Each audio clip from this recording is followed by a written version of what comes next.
ನಮಸ್ಕಾರ, ನೀವು ನೋಡ್ತಾ ಇದ್ದೀರಾ ಏಷ್ಯಾನೆಟ್ ಸುವರ್ಣ ನ್ಯೂಸ್. ನಾನು ಶಶಿಶೇಖರ್. ಇದು ನ್ಯೂಸ್ 360. ಇವತ್ತಿನ ನ್ಯೂಸ್ 360ಯಲ್ಲಿ ಸಿದ್ದರಾಮಯ್ಯ ವಿರುದ್ಧದ ಮೂಡ ಹಗರಣದ ಕೇಸನ್ನ ಲೋಕಾಯುಕ್ತ ಸಮರ್ಥವಾಗಿ ತನಿಖೆ ಮಾಡುತ್ತಾ ಈ ಕೇಸ್ ಎಲ್ಲಿಗೆ ಹೋಗಿ ಮುಟ್ಟುತ್ತೆ, ಸಿಬಿಐ ತನಿಖೆಯಾಗುವ ಸಾಧ್ಯತೆ ಎಷ್ಟರ ಮಟ್ಟಿಗೆ ಇದೆ, ಸಿಎಂ ಬದಲಾವಣೆ ಮಾಡಿಬಿಡುವಂತಹ ಕೇಸ್ ಆಗುತ್ತಾ ಇದು ಮೂಡ ಪ್ರಕರಣ? ಲೋಕಾಯುಕ್ತ ತನಿಖೆಯ ಮೇಲೆ ದೂರುದಾರರಿಗೆ ಅನುಮಾನ ಶುರುವಾಗಿದೆ. ಆ ಕಾರಣಕ್ಕಾಗಿ ಲೋಕಾಯುಕ್ತ ತನಿಖೆ ಸರಿಯಾಗಿ ಆಗೋದಿಲ್ಲ, ಸಿಬಿಐ ತನಿಖೆ ಆಗಬೇಕು ಅಂತ ವಾದವನ್ನ ಮಾಡ್ತಾ ಇದ್ದಾರೆ. ಹೈಕೋರ್ಟ್ನಲ್ಲಿ ಅರ್ಜಿಯೂ ಕೂಡ ಸಲ್ಲಿಕೆಯಾಗಿದೆ. ಹಾಗಿದ್ರೆ ಮೂಡ ಕೇಸ್ನಲ್ಲಿ ಸಿಬಿಐ ತನಿಖೆ ಆಗುತ್ತಾ? ರಾಜಕಾರಣಿಗಳ ತನಿಖೆಯ ವಿಷಯದಲ್ಲಿ ಲೋಕಾಯುಕ್ತ ಅಧಿಕಾರಿಗಳು ಏನ್ ಮಾಡ್ತಾ ಇದ್ದಾರೆ? ಕಳೆದ 1.5 ದಶಕದಲ್ಲಿ ರಾಜಕಾರಣಿಗಳ ವಿರುದ್ಧದ ತನಿಖೆ 10-15 ವರ್ಷಗಳಾದ್ರೂ ಯಾಕೆ ಕೊಳೆಯುತ್ತಿದೆ? ಮೂಡ ಕೇಸ್ನಲ್ಲಿ ಸಿದ್ದರಾಮಯ್ಯ ವಿರುದ್ಧ ಈ ಸಿದ್ದರಾಮಯ್ಯನವರಿಗೆ ಏನೆಲ್ಲ ಕಾನೂನು ಆಯ್ಕೆಗಳಿದಾವೆ ಎಲ್ಲವನ್ನೂ ವಿವರವಾಗಿ ನೋಡೋಣ. ಅದಕ್ಕೂ ಮೊದಲು ಈ ಕ್ಷಣದ ಹೆಡ್ಲೈನ್ಸ್.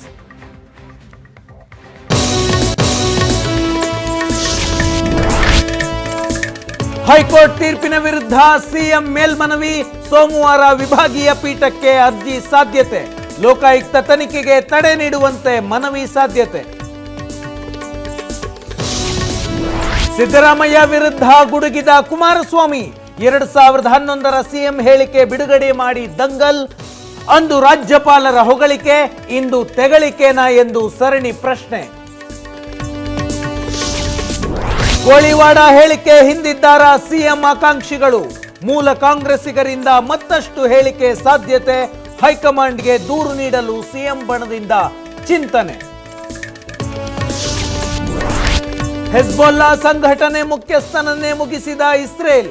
ನಿನ್ನೆ ನಡೆದ ಏರ್ ಸ್ಟ್ರೈಕ್ನಲ್ಲಿ ಹಸನ್ ನಸರುಲ್ಲಾ ಸಾವು. 5ನೇ ದಿನವೂ ಲೆಬನಾನ್ ಮೇಲೆ ದಾಳಿ ಮುಂದುವರಿಸಿದ ಐಡಿಎಫ್.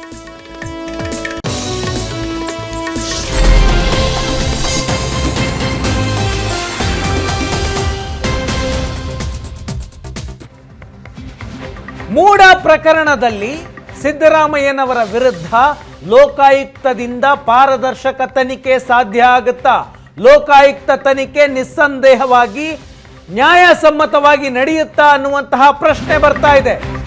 ಸಿದ್ದರಾಮಯ್ಯನವರ ವಿರುದ್ಧ ಮೂಡ ಪ್ರಕರಣದಲ್ಲಿ ನಿಸ್ಸಂದೇಹವಾಗಿ ತನಿಖೆಯಾಗಬೇಕು ಅಂತ ಹೈಕೋರ್ಟ್ ಹೇಳಿದೆ. ಈಗ ಪ್ರಶ್ನೆ ಬರುತ್ತೆ, ಲೋಕಾಯುಕ್ತದಲ್ಲಿ ಸಿದ್ದರಾಮಯ್ಯನವರ ವಿರುದ್ಧ ನ್ಯಾಯಸಮ್ಮತವಾದ ತನಿಖೆಯಾಗುತ್ತಾ? ಪಾರದರ್ಶಕವಾಗಿ ಸಿದ್ದರಾಮಯ್ಯನವರ ವಿರುದ್ಧ ತನಿಖೆಯಾಗುತ್ತಾ? ಹೈಕೋರ್ಟ್ ಆದೇಶ ಕೊಡುವಾಗ ಕೇಸ್ನ ಮೆರಿಟ್ಸ್ ಆಧಾರದ ಮೇಲೆ ಈ ಕೇಸ್ನಲ್ಲಿ ತನಿಖೆ ಆಗಬೇಕಿದೆ ಅಂತ ಹೇಳಿತ್ತು. ಆ ತನಿಖೆ ಲೋಕಾಯುಕ್ತದಿಂದ ನ್ಯಾಯಸಮ್ಮತವಾಗಿ ಪಾರದರ್ಶಕವಾಗಿ ಆಗುತ್ತಾ ಅನ್ನುವ ಪ್ರಶ್ನೆ ಬಂದಿದೆ. ಲೋಕಾಯುಕ್ತ ತನಿಖೆಯ ಮೇಲೆ ಇನ್ನು ತನಿಖೆ ಆರಂಭವಾಗುವ ಮೊದಲೇ ಅನುಮಾನ ಶುರುವಾಗಿದೆ. ಈಗಾಗಲೇ ಸಿಬಿಐ ತನಿಖೆ ಕೋರಿ ಹೈಕೋರ್ಟ್ನಲ್ಲಿ ದೂರುದಾರರು ಅರ್ಜಿಯನ್ನ ಸಲ್ಲಿಕೆ ಮಾಡಿದ್ದಾರೆ. ಲೋಕಾಯುಕ್ತದಿಂದ ನ್ಯಾಯ ಸಿಗೋದಿಲ್ಲ, ಸಿಬಿಐ ತನಿಖೆ ಮಾಡಿ ಅಂತ ಹೈಕೋರ್ಟ್ಗೆ ಅರ್ಜಿ ಸಲ್ಲಿಸಲಾಗಿದೆ. ದೂರುದಾರ ಸ್ನೇಹಮಯಿ ಕೃಷ್ಣ ಹೈಕೋರ್ಟ್ಗೆ ಅರ್ಜಿ ಸಲ್ಲಿಕೆ ಮಾಡಿ ಲೋಕಾಯುಕ್ತ ತನಿಖೆ ಬೇಡ, ಸಿಬಿಐನಿಂದ ತನಿಖೆಯಾಗಲಿ ಅಂತ ಅರ್ಜಿ ಸಲ್ಲಿಸಿದ್ದಾರೆ. ಲೋಕಾಯುಕ್ತದಿಂದ ನ್ಯಾಯಸಮ್ಮತ ತನಿಖೆ ಆಗೋದಿಲ್ಲ ಅಂತ ದೂರುದಾರರು ತಮ್ಮ ಅರ್ಜಿಯಲ್ಲಿ ವಾದ ಮಾಡ್ತಾ ಇದ್ದಾರೆ. ಲೋಕಾಯುಕ್ತದಲ್ಲೇ ತನಿಖೆ ಆದ್ರೆ ಇಡೀ ಪ್ರಕರಣವನ್ನ ಅಧಿಕಾರಿಗಳ ತಲೆಗೆ ಕಟ್ಟಿ ರಾಜಕಾರಣಿಗಳಿಗೆ ಕ್ಲೀನ್ ಚಿಟ್ ಸಿಕ್ಕಿಬಿಡುತ್ತಾ, ಸಿಎಂ ಸಿದ್ದರಾಮಯ್ಯನವರಿಗೆ ಕ್ಲೀನ್ ಚಿಟ್ ಸಿಕ್ಕಿಬಿಡುತ್ತಾ ಅನ್ನುವ ಅನುಮಾನ ದೂರುದಾರರಿಗಿದೆ. ಮೂಡ ಕೇಸ್ನಲ್ಲಿ ನ್ಯಾಯಸಮ್ಮತವಾದ ತನಿಖೆ ಆಗಬೇಕು ಅನ್ನೋ ಒತ್ತಾಯವನ್ನ ದೂರುದಾರರು ಮಾಡ್ತಾ ಇದ್ದಾರೆ. ಈ ಪ್ರಕರಣದಲ್ಲಿ ನ್ಯಾಯಸಮ್ಮತ ತನಿಖೆ ಸಿದ್ದರಾಮಯ್ಯನವರ ವಿರುದ್ಧ ಸಾಧ್ಯ ಇಲ್ಲ ಅಂತ ದೂರುದಾರರಿಗೆ ಅನ್ನಿಸ್ತಾ ಇದೆ. ಆ ಕಾರಣಕ್ಕಾಗಿ ಹೈಕೋರ್ಟ್ಗೆ ಅರ್ಜಿಯನ್ನು ಸಲ್ಲಿಕೆ ಮಾಡಿದ್ದಾರೆ.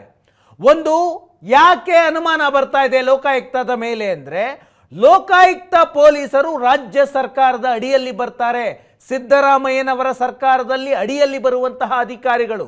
ಲೋಕಾಯುಕ್ತ ಸ್ವಾಯತ್ತ ಸಂಸ್ಥೆ ಅಂತ ಹೇಳಲಾಗುತ್ತೆ, ಆದರೆ ಎಷ್ಟರ ಮಟ್ಟಿಗೆ ಸ್ವಾತಂತ್ರ್ಯ ಇದೆ ಅನ್ನುವುದು ಪ್ರಶ್ನೆ. ಲೋಕಾಯುಕ್ತ ನ್ಯಾಯಮೂರ್ತಿ ಎನ್ ವೆಂಕಟಾಚಲ ಇದ್ದರು, ಅದಾದ ನಂತರ ಸಂತೋಷ್ ಹೆಗಡೆ ಬಂದರು. ಆ ಇಬ್ಬರು ಲೋಕಾಯುಕ್ತರ ನ್ಯಾಯಮೂರ್ತಿಗಳಿದ್ದಂಥ ಸಂದರ್ಭದಲ್ಲಿ ಲೋಕಾಯುಕ್ತ ಅತ್ಯಂತ ಪರಿಣಾಮಕಾರಿಯಾಗಿ ಕೆಲಸ ಮಾಡ್ತಾ ಇತ್ತು. ಲೋಕಾಯುಕ್ತ ಅಂದರೆ ಏನು ಅಂತ ರಾಜ್ಯಕ್ಕೆ ತೋರಿಸಿದ್ದು ಎನ್ ವೆಂಕಟಾಚಲ, ಲೋಕಾಯುಕ್ತ ಯಾವ ಲೆವೆಲ್ಗೆ ಹೋಗುತ್ತೆ ಅಂತ ತೋರಿಸಿದ್ದು ಸಂತೋಷ್ ಹೆಗಡೆ. ಆನಂತರ ಬಂದ ಲೋಕಾಯುಕ್ತರೆಲ್ಲರೂ ಇದೇ ಮಾದರಿಯಲ್ಲಿ ಕೆಲಸ ಮಾಡಿದ್ರಾ? ನೋ. ಭಾಸ್ಕರ್ ರಾವ್ ಅವರು ಲೋಕಾಯುಕ್ತ ಆಗಿದ್ದಾಗ ಲೋಕಾಯುಕ್ತದಲ್ಲೇ ಹಗರಣ ನಡೆದು ಬಿಡ್ತು. ಅದಾದ ಮೇಲೆ ಸಿದ್ದರಾಮಯ್ಯನವರ ಸರ್ಕಾರ ಇದ್ದಾಗ ಲೋಕಾಯುಕ್ತದ ಅಧಿಕಾರವನ್ನು ಕಸಿದುಕೊಂಡು ACB ಮಾಡಿದ್ರು. ಹೈಕೋರ್ಟ್ ಮತ್ತೆ ಆದೇಶ ಮಾಡಿ ಲೋಕಾಯುಕ್ತಗೆ ಅಧಿಕಾರ ಕೊಡಿ ಅಂತು. ಈಗ ಲೋಕಾಯುಕ್ತ ಇದೆ, ಲೋಕಾಯುಕ್ತ ನ್ಯಾಯಮೂರ್ತಿಗಳು ಇದ್ದಾರೆ, ಉಪಲೋಕಾಯುಕ್ತರು ಇದ್ದಾರೆ. ಆದರೆ ಮೊದಲಿದ್ದಂತಹ ಸ್ವಾತಂತ್ರ್ಯ ಇದೆಯಾ? ಈ ಪ್ರಶ್ನೆಗೆ ಉತ್ತರ ಅಷ್ಟು ಸುಲಭವಾಗಿ ಸಿಗೋದಿಲ್ಲ. ಸರ್ಕಾರದ ಅಡಿಯಲ್ಲಿ ಬರುವಂತಹ ಅಧಿಕಾರಿಗಳು ಸಿದ್ದರಾಮಯ್ಯನವರ ವಿರುದ್ಧ ಯಾವ ರೀತಿ ತನಿಖೆ ಮಾಡ್ತಾರೆ ಅನ್ನುವ ಪ್ರಶ್ನೆ ಬರುತ್ತೆ. ಈಗಲೂ ಲೋಕಾಯುಕ್ತ ಅಧಿಕಾರಿಗಳ ವರ್ಗಾವಣೆ ಮತ್ತು ನಿಯೋಜನೆಯ ವಿಷಯದಲ್ಲಿ ಸಂಪೂರ್ಣವಾದಂತಹ ಅಧಿಕಾರ ಸರ್ಕಾರಕ್ಕಿದೆ. ಮುಖ್ಯಮಂತ್ರಿಯ ವಿರುದ್ಧ ತನಿಖೆ ಮಾಡುವಂತಹ ಧೈರ್ಯವನ್ನು, ಪಾರದರ್ಶಕವಾಗಿ ನ್ಯಾಯಸಮ್ಮತವಾಗಿ ಮಾಡುವಂತಹ ಧೈರ್ಯವನ್ನು ಲೋಕಾಯುಕ್ತ ಅಧಿಕಾರಿಗಳು ತೋರಿಸ್ತಾರ ಅನ್ನುವಂತಹ ಪ್ರಶ್ನೆ ಬರುತ್ತೆ. ರಾಜ್ಯ ಸರ್ಕಾರದ ತನಿಖಾ ಸಂಸ್ಥೆ ರಾಜ್ಯ ಸರ್ಕಾರದ ಮುಖ್ಯಸ್ಥ ಅಂದರೆ CM ವಿರುದ್ಧ ನ್ಯಾಯಸಮ್ಮತವಾಗಿ ಹೇಗೆ ತನಿಖೆ ಮಾಡುತ್ತೆ ಅನ್ನುವ ಪ್ರಶ್ನೆ ಇದೆ. ಹಾಗಾಗಿ ಸ್ವತಂತ್ರ ತನಿಖಾ ಸಂಸ್ಥೆಯಿಂದ ಮೂಡಾ ಕೇಸ್ ತನಿಖೆಯಾಗಬೇಕು ಅನ್ನುವ ಒತ್ತಾಯ ಇದೆ. ಜನಪ್ರತಿನಿಧಿಗಳ ನ್ಯಾಯಾಲಯ ಈ ಕೇಸ್ನ ತನಿಖೆಯನ್ನು ಲೋಕಾಯುಕ್ತ ಅಧಿಕಾರಿಗಳು ಮಾಡಲಿ ಅಂತ ಹೇಳಿದೆ. ಯಾಕಂದರೆ ಜನಪ್ರತಿನಿಧಿಗಳ ನ್ಯಾಯಾಲಯಕ್ಕೆ ಜೂರಿಸ್ಟಿಕ್ಷನ್ ಇಲ್ಲ. CBI ಅಥವಾ ಇನ್ಯಾವುದೇ ಇನ್ವೆಸ್ಟಿಗೇಷನ್ಗೆ ಏಜೆನ್ಸಿಗೆ ಆದೇಶ ಮಾಡುವ ಜೂರಿಸ್ಟಿಕ್ಷನ್ ಇಲ್ಲ. ಹಾಗಾಗಿ ದೂರುದಾರರು ಹೈಕೋರ್ಟ್ಗೆ ಬಂದು ಮೂಡಾ ಪ್ರಕರಣ CBI ತನಿಖೆ ಆಗಬೇಕು ಅಂತ ವಾದವನ್ನು ಮಾಡ್ತಾ ಇದ್ದಾರೆ. ದೂರುದಾರರ ವಾದ ಏನು? ಒಂದೊಂದಾಗಿ ಹೇಳ್ತೀನಿ. ಸ್ನೇಹಮಯಿ ಕೃಷ್ಣ ಹೈಕೋರ್ಟ್ನಲ್ಲಿ ಸಲ್ಲಿಸಿರುವಂತಹ ರಿಟ್ ಪೆಟಿಷನಲ್ಲಿ ಏನೆಲ್ಲ ಆರ್ಗ್ಯುಮೆಂಟ್ಸ್, ಏನೆಲ್ಲ ಗ್ರೌಂಡ್ಸ್ ಇಟ್ಟುಕೊಂಡು ಸಿದ್ದರಾಮಯ್ಯನವರ ವಿರುದ್ಧ CBI ತನಿಖೆಗೆ ಆಗ್ರಹ ಮಾಡ್ತಾ ಇದ್ದಾರೆ. ಒಂದು, ಅವರು ಹೇಳೋದು ನ್ಯಾಯಸಮ್ಮತ ತನಿಖೆ ಆಗಬೇಕು ಅಂದರೆ CBIಗೆ ಇಡೀ ಮೂಡಾ ಕೇಸನ್ನು ವರ್ಗಾವಣೆ ಮಾಡಬೇಕು. ಈಗ ಲೋಕಾಯುಕ್ತ ಮಾಡ್ತಾ ಇದೆ, ಲೋಕಾಯುಕ್ತದಿಂದ ಟ್ರಾನ್ಸ್ಪರೆನ್ಸಿ ಇನ್ವೆಸ್ಟಿಗೇಷನ್ ಆಗೋದಿಲ್ಲ ಅನ್ನೋದು ಅವರ ವಾದ. ಅವರು ಹೇಳ್ತಾರೆ ಕೋರ್ಟ್ಗೆ ಹೋಗುವ ಮೊದಲೇ ಮೈಸೂರಿನಲ್ಲಿ ದೂರು ಕೊಟ್ಟರೆ ಪ್ರಕರಣವನ್ನು ದಾಖಲಿಸಿಕೊಳ್ಳಿಲ್ಲ ರಾಜ್ಯದ ಪೊಲೀಸರು. ಮೈಸೂರಿನ ವಿಜಯನಗರ ಪೊಲೀಸ್ ಸ್ಟೇಷನ್ಗೆ ಸಿದ್ದರಾಮಯ್ಯನವರ ವಿರುದ್ಧ ಸ್ನೇಹಮಯಿ ಕೃಷ್ಣ ದೂರನ್ನು ಕೊಟ್ಟರೆ ಕೇವಲ ದೂರು ಕೊಟ್ಟಿದ್ದಕ್ಕೆ ಸ್ವೀಕೃತಿ ಪತ್ರವನ್ನು ಕೊಟ್ಟು ಕೇಸ್ ದಾಖಲಿಸಿಕೊಳ್ಳದೆ ವಾಪಸ್ ಕಳಿಸಿದ್ರು. ಇವತ್ತು ಕೋರ್ಟ್ ವಿಚಾರಣೆ ಮಾಡಿ ಈ ಕೇಸ್ನಲ್ಲಿ ಇನ್ವೆಸ್ಟಿಗೇಷನ್ ಮಾಡಬೇಕು ಅಂತ ಆದೇಶ ಮಾಡೋದಾದರೆ ಪೊಲೀಸರಿಗೆ ಯಾಕೆ ಇದು ಇನ್ವೆಸ್ಟಿಗೇಷನ್ ಮಾಡುವಂತಹ ಪ್ರಕರಣ ಅಂತ ಅನ್ನಿಸ್ಲಿಲ್ಲ? ಅದು ಪ್ರಶ್ನೆ ಬರುತ್ತೆ. ಅದನ್ನು ಉಲ್ಲೇಖ ಮಾಡಿದ್ದಾರೆ. ಹೈಕೋರ್ಟ್ ಮತ್ತು ಜನಪ್ರತಿನಿಧಿಗಳ ಕೋರ್ಟ್ನಲ್ಲಿ ನಮ್ಮ ವಾದದ ಪರ ತೀರ್ಪು ಬಂದಿದೆ ಅಂತ ಹೇಳ್ತಾರೆ. ಹೈಕೋರ್ಟ್ ಆದೇಶ ಉಲ್ಲೇಖ ಮಾಡಿ ಜನಪ್ರತಿನಿಧಿಗಳ ಕೋರ್ಟ್ ಲೋಕಾಯುಕ್ತ ತನಿಖೆಗೆ ಆದೇಶ ಮಾಡಿದೆ. ಸಿದ್ದರಾಮಯ್ಯನವರು DCM ಆಗಿದ್ದಾಗ, CM ಆಗಿದ್ದಾಗ ಮತ್ತು ವಿಪಕ್ಷದ ನಾಯಕರಾಗಿದ್ದಾಗ ಈ ಅಕ್ರಮ ನಡೆದಿದೆ. ಈಗ ರಾಜ್ಯದ CM ಆಗಿ ಸಿದ್ದರಾಮಯ್ಯನವರೇ ಇದ್ದಾರೆ. ಅಂತಹವರ ವಿರುದ್ಧ ಅಧಿಕಾರಿಗಳು ಹೇಗೆ ಸ್ವತಂತ್ರ ತನಿಖೆ ಮಾಡ್ತಾರೆ ಎನ್ನುವ ಪ್ರಶ್ನೆಯನ್ನು ಕೇಳಿದ್ದಾರೆ ದೂರುದಾರ.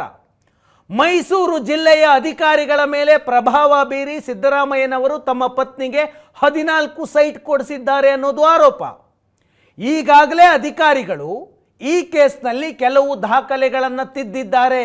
ವೈಟ್ನರ್ ಹಚ್ಚಿದಂತಹ ಪ್ರಕರಣ ಬೆಳಕಿಗೆ ಬಂದಿತ್ತು. ಪ್ರಭಾವ ಬಳಸಿ ಸೈಟ್ ಪಡೆದಂತಹ ಆರೋಪಿಗಳು ತನಿಖೆ ಮೇಲೂ ಪ್ರಭಾವ ಬೀರ್ತಾರೆ. ಆರೋಪಿಗಳು ಅಂದರೆ ಯಾರು ಈ ಕೇಸ್ನಲ್ಲಿ? ಸ್ವತಃ ಸಿದ್ದರಾಮಯ್ಯನವರು ಈ ಕೇಸ್ನಲ್ಲಿ ಆರೋಪಿ ನಂಬರ್ 1 ಇದ್ದಾರೆ. ಪಾರ್ವತಿಯವರು ಸಿದ್ದರಾಮಯ್ಯನವರ ಪತ್ನಿ ಆರೋಪಿ ನಂಬರ್ 2 ಇದ್ದಾರೆ. ಅವರ ಬಾಮೈದ ಮಲ್ಲಿಕಾರ್ಜುನ ಸ್ವಾಮಿ ಆರೋಪಿ ನಂಬರ್ 3. ದೇವರಾಜು ಅನ್ನುವ ವ್ಯಕ್ತಿ ಆತನದ್ದು ಜಮೀನು ಅಂತ ಹೇಳಲಾಗುತ್ತೆ. ಅವನನ್ನು ಆರೋಪಿ ನಂಬರ್ 4 ಮಾಡಲಾಗಿದೆ. ಜೊತೆಗೆ ಅಧಿಕಾರಿಗಳು ಕೂಡ ಆರೋಪಿಗಳ ಲಿಸ್ಟ್ನಲ್ಲಿ ಬರ್ತಾರೆ, ಅದರ್ಸ್ ಅಂತ ಮೆನ್ಷನ್ ಮಾಡಲಾಗಿದೆ. ಪ್ರಭಾವ ಬಳಸಿ ಅಧಿಕಾರಿಗಳ ಮೇಲೆ ಪ್ರಭಾವ ಬಳಸಿ ಸೈಟ್ ಪಡೆದಂತಹ ಆರೋಪ ಈ ಆರೋಪಿಗಳ ಮೇಲಿದೆ. ಇಂಥವರು ತನಿಖೆಯ ಮೇಲೆ ಪ್ರಭಾವ ಬೀರೋದಿಲ್ಲ ಅಂದರೆ ಏನು ಗ್ಯಾರಂಟಿ ಅಂತ ಪ್ರಶ್ನೆಯನ್ನು ರಿಟ್ ಅರ್ಜಿಯಲ್ಲಿ ಮಾಡ್ತಾ ಇದ್ದಾರೆ. ಸಿದ್ದರಾಮಯ್ಯನವರು CM ಆಗಿ ಇನ್ನೂ 3.5 ವರ್ಷ ಮುಂದುವರಿಯುವಂತಹ ಅವಕಾಶ ಇದೆ. ಅಂದರೆ ಅಧಿಕಾರದಲ್ಲಿ ಸಿದ್ದರಾಮಯ್ಯನವರು ಇದ್ದಾಗ ತನಿಖೆ ಮೇಲೆ ಸಹಜವಾಗಿ ಪ್ರಭಾವ ಬೀರ್ತಾರೆ ಅಂತ ದೂರುದಾರ ಹೈಕೋರ್ಟ್ನಲ್ಲಿ ರಿಟ್ ಪಿಟಿಷನ್ನಲ್ಲಿ ಉಲ್ಲೇಖ ಮಾಡಿದ್ದಾರೆ. ಜೊತೆಗೆ ಶಾಸಕ ಯತೀಂದ್ರ ಕೂಡ ಅಧಿಕಾರಿಗಳ ಮೇಲೆ ಪ್ರಭಾವ ಬೀರ್ತಾರೆ. ಈ ಹಿಂದೆ MLA ಆಗಿದ್ದಾಗ ಯತೀಂದ್ರ ಮೂಡಾದ ಸಭೆಯಲ್ಲಿ ಭಾಗಿಯಾಗಿದ್ದರು, 14 ಸೈಟ್ ಕೊಡುವ ನಿರ್ಣಯದಲ್ಲಿ ಅವರು ಭಾಗಿಯಾಗಿದ್ದರು ಅಂತ ಹೈಕೋರ್ಟ್ನಲ್ಲಿ ವಾದ ನಡೀತು. ಈಗ ಯತೀಂದ್ರ MLC ಆಗಿದ್ದಾರೆ, ಅವರು ಕೂಡ ಪ್ರಭಾವ ಬೀರ್ತಾರೆ. ಇದರ ಜೊತೆಗೆ ಮಂತ್ರಿಗಳಿದ್ದಾರೆ, ಸಿದ್ದರಾಮಯ್ಯನವರ ಸುತ್ತ ಇರುವಂತಹ ಮಂತ್ರಿಗಳು ಕೂಡ ತನಿಖೆ ಮೇಲೆ ಪ್ರಭಾವ ಬೀರುವ ಸಾಧ್ಯತೆ ಇರುತ್ತೆ. ಲೋಕಾಯುಕ್ತ ಅಧಿಕಾರಿಗಳ ಮೇಲೆ ಈ ಎಲ್ಲ ಆರೋಪಿಗಳು ಪ್ರಭಾವ ಬೀರುವ ಸಾಧ್ಯತೆ ಇದೆ. ಹೀಗಾಗಿ ತನಿಖೆ ಪಾರದರ್ಶಕವಾಗಿ ನಿಷ್ಪಕ್ಷಪಾತವಾಗಿ ಆಗೋದಿಲ್ಲ. ನ್ಯಾಯಸಮ್ಮತವಾಗಿ ಇಡೀ ಕೇಸ್ನ ತನಿಖೆ ಆಗಬೇಕು ಅಂದರೆ ಸ್ವತಂತ್ರ ತನಿಖಾ ಸಂಸ್ಥೆಯಿಂದ ತನಿಖೆ ಆಗಬೇಕು, ಅದನ್ನು CBI ಮಾಡಬೇಕು ಅಂತ ದೂರುದಾರ ಸ್ನೇಹಮಯಿ ಕೃಷ್ಣ ತಮ್ಮ ರಿಟ್ ಪಿಟಿಷನ್ನಲ್ಲಿ ವಾದ ಮಾಡ್ತಾ ಇದ್ದಾರೆ. ಹೈಕೋರ್ಟ್ ಇದರ ಬಗ್ಗೆ ನಿರ್ಧಾರ ಮಾಡಬೇಕು. ಈಗಾಗಲೇ ರಾಜ್ಯ ಸರ್ಕಾರ CBIಗಿದ್ದಂತಹ ಮುಕ್ತ ತನಿಖೆಯ ಅನುಮತಿಯನ್ನು ವಾಪಸ್ ಪಡೆದಿದೆ. ಆದರೆ ಹೈಕೋರ್ಟ್ ಈ ಪ್ರಕರಣ CBIನಿಂದ ತನಿಖೆ ಆಗಿಬಿಡಲಿ ಅಂತ ಏನಾದರೂ ಹೇಳಿದ್ರೆ ಆಗ ರಾಜ್ಯ ಸರ್ಕಾರ ತೆಗೆದುಕೊಂಡಿರುವಂತಹ ನಿರ್ಣಯಕ್ಕೆ ಯಾವುದೇ ಬೆಲೆ ಇರೋದಿಲ್ಲ. ಪರ್ಟಿಕ್ಯುಲರ್ಲಿ ಈ ಕೇಸ್ನಲ್ಲಿ ಅದು ಆದೇಶ ಆದರೆ ಹೈಕೋರ್ಟ್ನಿಂದ. ಈಗ ರಾಜಕಾರಣಿಗಳ ವಿರುದ್ಧ ತನಿಖೆ ಮಾಡುವಾಗ ಲೋಕಾಯುಕ್ತ ಯಾವ ರೀತಿ ವರ್ತಿಸ್ತಾ ಇದೆ, ರಾಜಕಾರಣಿಗಳ ವಿರುದ್ಧದ ತನಿಖೆ ಲೋಕಾಯುಕ್ತದಲ್ಲಿ ಹೇಗೆ ನಡೀತಾ ಇದೆ? 10-15 ವರ್ಷ ಕಳೆದರೂ ಲೋಕಾಯುಕ್ತದಲ್ಲಿ ರಾಜಕಾರಣಿಗಳ ವಿರುದ್ಧದ ತನಿಖೆ ಮುಗೀತಾ ಇಲ್ಲ. ಯಾಕೆ? ಪ್ರಭಾವಿಗಳ ವಿರುದ್ಧ ತನಿಖೆ ಮಾಡುವಾಗ ಲೋಕಾಯುಕ್ತ ಬೆನ್ನು ಮೂಳೆ ಇಲ್ಲದಂತೆ ವರ್ತನೆ ಮಾಡ್ತಾ ಇದೆಯಾ ಅನ್ನುವ ಪ್ರಶ್ನೆ ಬರುತ್ತೆ. ರಾಜಕಾರಣಿಗಳ ವಿರುದ್ಧದ ಕೇಸು ವರ್ಷಾನುಗಟ್ಟಲೆ 10 ವರ್ಷಗಟ್ಟಲೆ ನಡ್ಕೊಂಡು ಹೋಗುತ್ತೆ ಅಂದರೆ ಯಾವುದೇ ಒಂದು ಕೇಸ್ನಲ್ಲಿ ಯಾವುದೇ ಒಂದು ಕೇಸನ್ನ ತನಿಖೆ ಮಾಡಿ ತಾರ್ಕಿಕ ಹಂತಕ್ಕೆ ಲೋಕಾಯುಕ್ತ ತೆಗೆದುಕೊಂಡು ಹೋಗುವ ಸಾಮರ್ಥ್ಯ ಇದೆಯಾ ಅನ್ನುವ ಪ್ರಶ್ನೆ ಬರುತ್ತೆ. 2011ರಿಂದ ಈವರೆಗೆ ಲೋಕಾಯುಕ್ತದಲ್ಲಿ ರಾಜಕಾರಣಿಗಳ ವಿರುದ್ಧ 18ಕ್ಕೂ ಹೆಚ್ಚು ಕೇಸ್ಗಳಿದ್ದಾವೆ.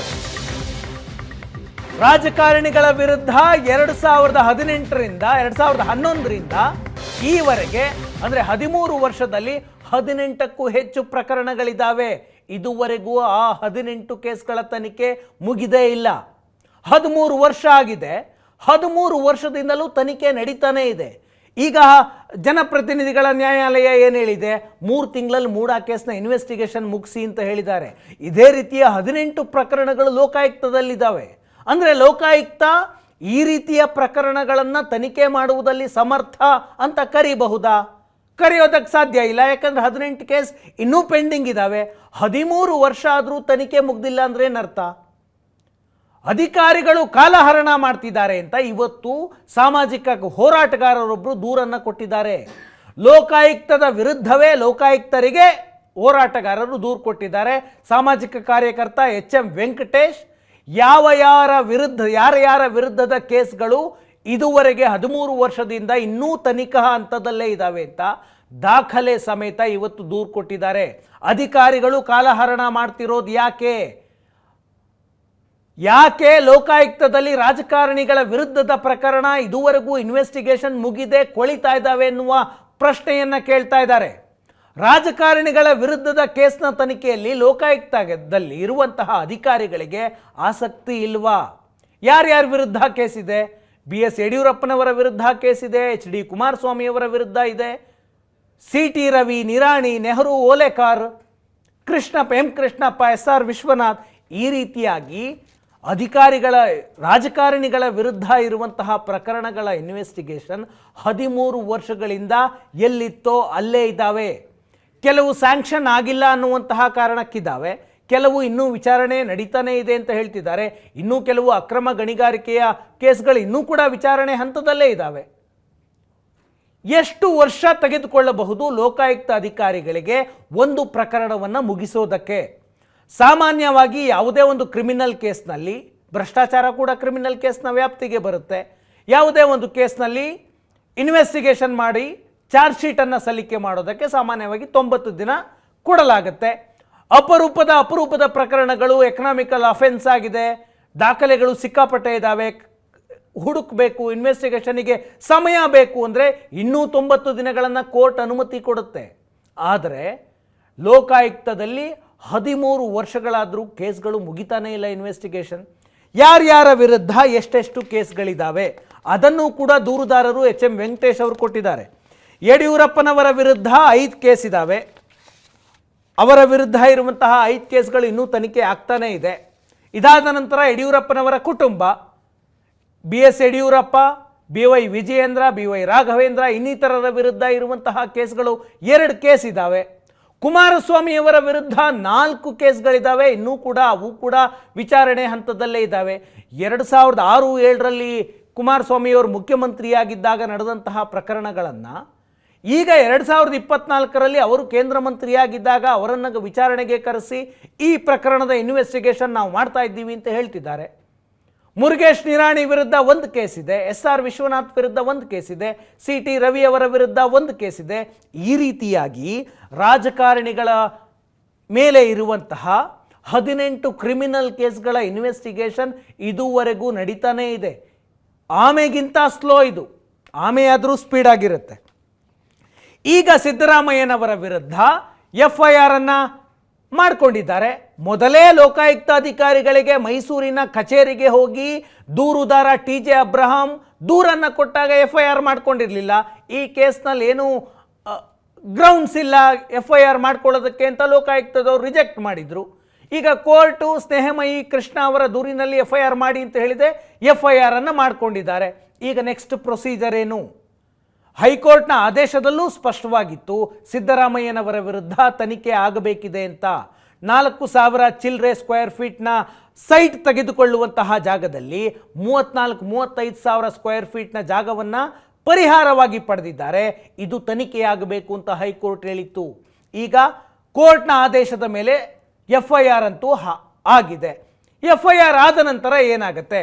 ಮೊದಲಿಗೆ ಇಡೀ ಪ್ರಕರಣಕ್ಕೆ ಸಂಬಂಧಪಟ್ಟಂತಹ ದಾಖಲೆಗಳನ್ನು, ಸಾಕ್ಷ್ಯಗಳನ್ನು ಲೋಕಾಯುಕ್ತ ಅಧಿಕಾರಿಗಳು ಸಂಗ್ರಹ ಮಾಡಬೇಕಾಗುತ್ತೆ.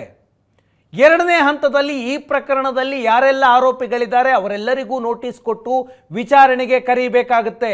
ಯಾರೆಲ್ಲ ಆರೋಪಿಗಳು? ರಾಜ್ಯದ ಮುಖ್ಯಮಂತ್ರಿಯೇ ಮೊದಲ ಆರೋಪಿ, ಅವರನ್ನು ವಿಚಾರಣೆಗೆ ಕರಿಬೇಕು. ಮುಖ್ಯಮಂತ್ರಿಯವರ ಪತ್ನಿಯವರನ್ನು ವಿಚಾರಣೆಗೆ ಕರಿಬೇಕು. 3 ಅಧಿಕಾರಿಗಳಿದ್ದಾರೆ. ಸಿದ್ದರಾಮಯ್ಯನವರ ಬಾಮೈದ ಇದ್ದಾರೆ. ಜಿಲ್ಲಾಧಿಕಾರಿಗಳು ಭೂಮಿಯನ್ನು ಕನ್ವರ್ಷನ್ ಮಾಡಿದ್ದಾರೆ, ಅದು ಲೀಗಲ್ಲ ಇಲ್ಲೀಗಲ್ಲ, ಅದು ಇನ್ವೆಸ್ಟಿಗೇಷನ್ ಆಗಬೇಕಾಗಿದೆ. ಇವರೆಲ್ಲರಿಗೂ ನೋಟಿಸ್ ಕೊಟ್ಟು ಅವರನ್ನು ಕರೆಸಿಕೊಂಡು ವಿಚಾರಣೆಯನ್ನು ಮಾಡಬೇಕು. 3ನೇ ಹಂತದಲ್ಲಿ ವಿಚಾರಣೆ ಆಗುತ್ತೆ. 4ನೇ ಹಂತದಲ್ಲಿ ಅಗತ್ಯ ಬಿದ್ದರೆ ಕೆಲವು ಆರೋಪಿಗಳನ್ನು ಅಧಿಕಾರಿಗಳು ಬಂಧನ ಮಾಡಬಹುದು. ಈಗ ಸಿದ್ದರಾಮಯ್ಯನವರ ವಿರುದ್ಧ ಆಗಿರುವಂತಹ FIR 4 ಕಾನೂನುಗಳ ಅಡಿಯಲ್ಲಿ ಆಗಿದೆ. IPC ಅಡಿಯಲ್ಲಿ ಆಗಿದೆ, ಕರ್ನಾಟಕ ಭೂ ಕಬಳಿಕೆ ಕಾಯ್ದೆಯ ಅಡಿಯಾಗಿದೆ, ಬೇನಾಮಿ ಆಕ್ಟ್ ಅಡಿಯಲ್ಲಿ ಆಗಿದೆ. ಈ ರೀತಿಯಾಗಿ 17 ಸೆಕ್ಷನ್ಗಳಿದ್ದಾವೆ. 17 ಸೆಕ್ಷನ್ಗಳಲ್ಲಿ ಬಹುತೇಕ ನಾನ್ ಬೇಲಬಲ್ ಸೆಕ್ಷನ್ಗಳಿದ್ದಾವೆ. ಅಂದರೆ ತನಿಖಾಧಿಕಾರಿಗೆ ಈ ಪ್ರಕರಣದಲ್ಲಿ ಯಾವುದಾದ್ರೂ ಆರೋಪಿಯನ್ನು ಅರೆಸ್ಟ್ ಮಾಡಿ ವಿಚಾರಣೆಗೊಳಪಡಿಸಬೇಕು ಅಂದರೆ ಬಂಧನ ಮಾಡಬೇಕು. ಈ ಕೇಸ್ನಲ್ಲಿ ರಾಜ್ಯದ ಮುಖ್ಯಮಂತ್ರಿಗಳೇ ಆರೋಪಿಯಾಗಿರೋದ್ರಿಂದಾಗಿ ಆ ಸಾಧ್ಯತೆ ತುಂಬ ಕಡಿಮೆ ಇದೆ. ಆದರೂ ಇನ್ವೆಸ್ಟಿಗೇಷನ್ ಪ್ರೊಸೀಜರಲ್ಲಿ ಆರೋಪಿಗಳನ್ನು ಅರೆಸ್ಟ್ ಮಾಡುವಂತಹ ಅವಕಾಶ ತನಿಖಾಧಿಕಾರಿಗಳಿಗಿರುತ್ತೆ. ಇದೆಲ್ಲವೂ ಆದ ನಂತರ ಲೋಕಾಯುಕ್ತಕ್ಕೆ 90 ದಿನಗಳ ಒಳಗೆ, ಅಂದರೆ 3 ತಿಂಗಳ ಒಳಗೆ ಜನಪ್ರತಿನಿಧಿಗಳ ಕೋರ್ಟ್ಗೆ ಅಂತಿಮ ವರದಿಯನ್ನು ಸಬ್ಮಿಟ್ ಮಾಡಬೇಕು. ಅದು ಚಾರ್ಜ್ ಶೀಟ್ ಆಗಿದ್ರೂ ಆಗಿರಬಹುದು, B ರಿಪೋರ್ಟ್ ಆಗಿದ್ರೂ ಆಗಿರಬಹುದು. ಚಾರ್ಜ್ ಶೀಟ್ ಅಂದರೆ ಇಂತಿಂಥ ಆರೋಪಿಗಳು, ಈ ಪ್ರಕರಣದಲ್ಲಿರುವಂತಹ ಇಂತಿಂಥ ಆರೋಪಿಗಳು ಈ ಕೇಸ್ನಲ್ಲಿ ತಪ್ಪೆಸಗಿದ್ದಾರೆ ಅಂತ ಕೋರ್ಟ್ಗೆ ಆರೋಪ ಪಟ್ಟಿಯನ್ನು ಸಲ್ಲಿಸಲಾಗುತ್ತೆ. ಇಲ್ಲ, ಚಾರ್ಜ್ ಶೀಟ್ ಹಾಕೋದಿಲ್ಲ, ಈ ಕೇಸ್ನಲ್ಲಿ ಈ ದೂರಿನಲ್ಲಿ ತನಿಖೆ ಮಾಡಿದಾಗ ಏನೂ ಮೆರಿಟ್ಸ್ ಇಲ್ಲ, ಇದು ಸುಳ್ಳು ದೂರು, ಆರೋಪಿಗಳ ವಿರುದ್ಧದ ಆರೋಪ ತನಿಖಾ ಹಂತದಲ್ಲಿ ಕಂಡು ಬಂದಿಲ್ಲ ಅಂದರೆ ಬಿ ರಿಪೋರ್ಟನ್ನು ಸಲ್ಲಿಕೆ ಮಾಡಬೇಕಾಗತ್ತೆ. ಯಾವ ಆರೋಪಿಗಳ ವಿರುದ್ಧವೂ ಆರೋಪ ಸಾಬೀತಾಗಿಲ್ಲ ಅಂತ. ಒಂದು ವೇಳೆ ಚಾರ್ಜ್ ಶೀಟ್ ಹಾಕೋದೇ ಆದರೆ ಲೋಕಾಯುಕ್ತ ಅಧಿಕಾರಿಗಳು ಸಿದ್ದರಾಮಯ್ಯನವರನ್ನ ಈ ಕೇಸ್ನ ಆರೋಪಿ ಅಂತ ಮಾಡಿ ಚಾರ್ಜ್ ಶೀಟ್ ಸಲ್ಲಿಕೆ ಮಾಡ್ತಾರಾ? ಗೊತ್ತಿಲ್ಲ. ಮಾಡ್ತಾರಾ? ಮಾಡುವಂತಹ ಧೈರ್ಯವನ್ನು ತೋರಿಸ್ತಾರಾ ಅಂತ. ಈಗ ಇದುವರೆಗೆ ಸಿದ್ದರಾಮಯ್ಯನವರು ಜನಪ್ರತಿನಿಧಿಗಳ ಕೋರ್ಟ್ ಕೊಟ್ಟಂತಹ ಆದೇಶವನ್ನು ಯಾಕೆ ಪ್ರಶ್ನೆ ಮಾಡಿಲ್ಲ ಅನ್ನುವಂತಹ ಪ್ರಶ್ನೆ, ಯಾಕೆ ಪ್ರಶ್ನೆ ಮಾಡಿಲ್ಲ? ಮೇಲ್ಮನವಿಯನ್ನು ಸಲ್ಲಿಸೋದಕ್ಕೆ ಅವಕಾಶ ಇತ್ತು, ಆದರೂ ಕೂಡ ಯಾಕೆ ಸಲ್ಲಿಸಿಲ್ಲ ಅನ್ನುವಂತಹ ಪ್ರಶ್ನೆ ಬರುತ್ತೆ. ಮೇಲ್ಮನವಿಯನ್ನು ಸಲ್ಲಿಸದೆ ತನಿಖೆ ಎದುರಿಸಿದ್ರೆ ಲಾಭ ಅನ್ನುವಂತಹ ಲೆಕ್ಕಾಚಾರ ಸಿದ್ದರಾಮಯ್ಯನವರ ಕ್ಯಾಂಪ್ನಲ್ಲಿದೆ. ಅವರ ಲೀಗಲ್ ಸಲಹೆಗಾರರು ಈ ರೀತಿಯಾದಂತಹ ಒಂದು ಸಲಹೆಯನ್ನು ಕೊಟ್ಟಿದ್ದಾರೆ ಅನ್ನುವ ಮಾಹಿತಿ ಇದೆ. ಯಾಕಂದರೆ ತನಿಖೆಯ ಹಂತದಲ್ಲಿ, ಇದೇ ಮೂಡಾ ಪ್ರಕರಣದ ತನಿಖೆಯ ಹಂತದಲ್ಲಿ ಹಿಂದಿನ ಸರ್ಕಾರದ ಲೋಪಗಳು ಕೂಡ ಬೆಳಕಿಗೆ ಬರುತ್ತೆ. ಯಾಕಂದರೆ ಸಿದ್ದರಾಮಯ್ಯನವರಿಗೆ ಸಿದ್ದರಾಮಯ್ಯನವರ ಪತ್ನಿಗೆ ಸೈಟ್ ಅಲಾಟ್ ಆಗಿರೋದು BJP ಸರ್ಕಾರ ಇದ್ದ ಅವಧಿಯಲ್ಲಿ. ಹಾಗಾಗಿ ಆ ಕಾಲದಲ್ಲಿ ಹಿಂದಿನ ಸರ್ಕಾರದ ಲೋಪನೂ ಹೊರಗೆ ಬಿಡೋಣ ಅನ್ನುವ ನಿರ್ಧಾರವನ್ನು ಮಾಡಿದ್ದಾರೆ. ಜೊತೆಗೆ ಹೈಕೋರ್ಟ್ನಲ್ಲಿ ವಿಭಾಗೀಯ ಪೀಠದಲ್ಲಿ ಅರ್ಜಿ ಹಾಕಿ ವಿಭಾಗೀಯ ಪೀಠದಿಂದಲೂ ಇದೇ ರೀತಿಯ ಆದೇಶ ಏನಾದರೂ ಬಂದು ತನಿಖೆ ಆಗಿಬಿಡಲಿ ಅಂತ ಮತ್ತೆ ಅಲ್ಲೂ ಕೂಡ ಹಿನ್ನಡೆಯಾದಂತಾಗುತ್ತೆ. ಈಗ 3 ತಿಂಗಳು ಸಮಯ ಇದೆ. ಲೋಕಾಯುಕ್ತ ಇನ್ವೆಸ್ಟಿಗೇಷನ್ ಮಾಡ್ತಾ ಇದೆ. ಏನೋ ಇನ್ವೆಸ್ಟಿಗೇಷನ್ ಮಾಡಲಿ, ಲೋಕಾಯುಕ್ತದವ್ರು ಏನು ಹೇಳಿದಾರೋ ಅದರ ಪ್ರಕಾರ ನಡೀಲಿ ಅನ್ನುವ ನಿರ್ಧಾರವನ್ನು ಕೂಡ ಮಾಡಿರಬಹುದು. ಒಂದು ಟೈಮ್ ಬೀಯಿಂಗ್ ಇದೆ. ಈ ತನಿಖಾ ಹಂತದಲ್ಲಿ ಲೋಕಾಯುಕ್ತ ಅಧಿಕಾರಿಗಳು BJPಯ ರಾಜಕಾರಣಿಗಳನ್ನು, BJPಯ ಸಚಿವರು, ಶಾಸಕರನ್ನು ಕೂಡ ವಿಚಾರಣೆ ಮಾಡ್ತಾರೆ. ಯಾಕಂದರೆ ಅವತ್ತಿನ ಮೂಡಾ ಸಭೆಯಲ್ಲಿ BJPಯವರು ಕೂಡ ಇದ್ದರು, ಅವರನ್ನು ವಿಚಾರಣೆಗೆ ಮಾಡ್ತಾರೆ. ಹೋರಾಟ ಮೂಡಾದ ವಿರುದ್ಧ BJP ಬೆಂಗಳೂರಿನಿಂದ ಮೈಸೂರಿಗೆ ಪಾದಯಾತ್ರೆ ಮಾಡ್ತು. ಸಿದ್ದರಾಮಯ್ಯನವರು ಆರಂಭದಲ್ಲೇ ಹೇಳಿದ್ರು, ನನ್ನ ಪತ್ನಿಗೆ ಸೈಟನ್ನು ಕೊಟ್ಟಿದ್ದು BJP ಸರ್ಕಾರದ ಅವಧಿಯಲ್ಲಿ, ಹೋರಾಟ ಅವರ ವಿರುದ್ಧ ಅವರೇ ಮಾಡ್ತಾ ಇದ್ದಾರೆ ಅನ್ನುವ ಹೇಳಿಕೆ ಬಂತು. ಆದರೆ ಈಗ ಕಾನೂನು ಹೋರಾಟಕ್ಕೆ ಬಂದಿದೆ. ಲೋಕಾಯುಕ್ತ ಇನ್ವೆಸ್ಟಿಗೇಷನ್ ಮಾಡ್ತಾ ಇದೆ. BJPಯವರು ಕೂಡ ತನಿಖೆಯನ್ನು ಎದುರಿಸಲಿ, ಆ ನಂತರ ನೋಡೋಣ, ಒಂದಷ್ಟು ಸಮಯ ಸಿಗುತ್ತೆ, ಆಗ ಕಾನೂನು ಪ್ರಕಾರನೂ ಹೋರಾಟ ಮಾಡೋಣ, ಮೊದಲು ಪೊಲಿಟಿಕಲ್ ಫೈಟ್ ಆಗಲಿ ಅನ್ನುವ ನಿರ್ಧಾರವನ್ನು ಸಿದ್ದರಾಮಯ್ಯ ಟೀಮ್ ಮಾಡಿದಂತಿದೆ. CM ವಿರುದ್ಧ ಹೈಕೋರ್ಟ್ನಲ್ಲಿ ಆದೇಶ ಬಂತಲ್ಲ, ಆ ಆದೇಶದಲ್ಲಿ ಸ್ಪಷ್ಟವಾಗಿ ಹೇಳುತ್ತೆ CM ವಿರುದ್ಧ ತನಿಖೆಯಾಗಬೇಕು ಅಂತ. ಏನು ಹೇಳುತ್ತೆ ಹೈಕೋರ್ಟ್ನ ಆದೇಶ? ಅರ್ಜಿದಾರರು ಅಂದರೆ CM ಮತ್ತು ಇತರೆ ಹುದ್ದೆಯಲ್ಲಿದ್ದಾಗ ಮೇಲ್ನೋಟಕ್ಕೆ ಅಧಿಕಾರದ ದುರ್ಬಳಕೆ ಮಾಡಿರೋದು ಸ್ಪಷ್ಟ ಅಂತ ಹೇಳುತ್ತೆ ಹೈಕೋರ್ಟ್ನ ಆದೇಶ. ಮೂಡಾಗೆ ಭೂಮಿ ಬಿಟ್ಟು ಕೊಟ್ಟಿದ್ದು ಮೈಸೂರಿನಿಂದ 40 ಕಿಲೋಮೀಟರ್ ದೂರದಲ್ಲಿ, ಆದರೆ ಬದಲಿ ನಿವೇಶನವನ್ನು ನಗರದ ಹೃದಯ ಭಾಗದಲ್ಲಿ ತೆಗೆದುಕೊಂಡಿದ್ದಾರೆ ಅರ್ಜಿದಾರರು ಸಿದ್ದರಾಮಯ್ಯ. ಸಾರ್ವಜನಿಕ ಸೇವೆಯಲ್ಲಿ ಇರುವವರು ಪರೋಕ್ಷವಾಗಿ ಪ್ರಭಾವ ಬೀರಿದ್ದಕ್ಕೆ ಈ ಪ್ರಕರಣ ಉದಾಹರಣೆ ಅಂತ ಹೈಕೋರ್ಟ್ ಹೇಳುತ್ತೆ. ಪರೋಕ್ಷ ಪ್ರಭಾವ ಬೀರೋದಕ್ಕೆ ಶಿಫಾರಸು ಪತ್ರ ಅಥವಾ ಆದೇಶ ಮಾಡಬೇಕು ಅಂತಲೇ ಏನಿಲ್ಲ. ಸಿದ್ದರಾಮಯ್ಯ ಪರ ವಕೀಲರು ವಾದ ಮಾಡಿದ್ರು, CM ಏನು ಆದೇಶ ಮಾಡಿದಾರಾ, CM ಏನು ಅಧಿಕಾರದಲ್ಲಿದ್ದರ, ಈ ರೀತಿಯಾದಂತಹ ವಾದವನ್ನು ಮಾಡಿದ್ರು. ಅದಕ್ಕೆ ಹೇಳುತ್ತೆ ಪರೋಕ್ಷವಾಗಿ ಪ್ರಭಾವ ಬೀರೋದಕ್ಕೆ ಶಿಫಾರಸು ಪತ್ರ, ಆದೇಶ ಏನೂ ಬೇಕಾಗಿಲ್ಲ. ಲಾಭ ಯಾವುದೋ ಅಪರಿಚಿತ ವ್ಯಕ್ತಿಗೆ ಹೋಗಿಲ್ಲ ಈ ಕೇಸ್ನಲ್ಲಿ, ಬದಲಾಗಿ ಪ್ರಭಾವಿ ವ್ಯಕ್ತಿ ಸಿದ್ದರಾಮಯ್ಯನವರ ಪತ್ನಿಗೆ ಹೋಗಿದೆ. ಕೆಸರೆ ಗ್ರಾಮದಲ್ಲಿ ಭೂಮಿ ಕಳೆದುಕೊಂಡಂತಹ ಯಾವೊಬ್ಬ ವ್ಯಕ್ತಿಯೂ ಕೂಡ ಈ ರೀತಿಯಾಗಿ ಬೆಲೆ ಬಾಳುವ ಜಾಗದಲ್ಲಿ ಬದಲಿ ನಿವೇಶನವನ್ನು ಪಡೆದ ಉದಾಹರಣೆಯೇ ಇಲ್ಲ. ಒಬ್ಬ ಸಾಮಾನ್ಯ ವ್ಯಕ್ತಿಯ ವಿರುದ್ಧ ದೂರು ಬಂದಿದ್ರೆ ಆತ ತನಿಖೆಯಿಂದ ಏನು ಓಡೋಗ್ತಾ ಇರಲಿಲ್ಲ, ಆತನ ವಿರುದ್ಧ ತನಿಖೆ ಆಗ್ತಾ ಇತ್ತು. ಅದೇ ರೀತಿಯಲ್ಲಿ ಸಿದ್ದರಾಮಯ್ಯನವರ ವಿರುದ್ಧವೂ ತನಿಖೆಯಾಗಲಿ ಅಂತ ಹೇಳುತ್ತೆ. ಒಬ್ಬ ಮುಖ್ಯಮಂತ್ರಿ ಮೇಲೆ 56 ಕೋಟಿ ಲಾಭ ಪಡೆದ ಆರೋಪ ಬಂದಾಗ ತನಿಖೆ ಅನಿವಾರ್ಯ ಮತ್ತು ಅವಶ್ಯಕ ಅಂತ ಹೈಕೋರ್ಟ್ ಹೇಳುತ್ತೆ. ಇದರ ಗ್ರೌಂಡ್ಸ್ನ ಆಧಾರದ ಮೇಲೆ ಜನಪ್ರತಿನಿಧಿಗಳ ನ್ಯಾಯಾಲಯ ಲೋಕಾಯುಕ್ತಗೆ ತನಿಖೆ ಮಾಡೋದಕ್ಕೆ ಹೇಳಿದೆ. ಲೋಕಾಯುಕ್ತ ಈ ವಿಷಯದಲ್ಲಿ ನ್ಯಾಯಸಮ್ಮತವಾಗಿ ತನಿಖೆ ಮಾಡುತ್ತಾ ಅನ್ನುವುದು ಪ್ರಶ್ನೆ. ಇದಿಷ್ಟು ಇವತ್ತಿನ ನ್ಯೂಸ್ 360.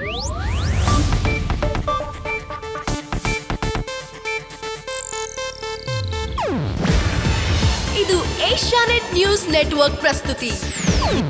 ನೀವು ನೋಡ್ತಿದ್ದೀರಾ ಏಷ್ಯಾನೆಟ್ ಸುವರ್ಣ ನ್ಯೂಸ್.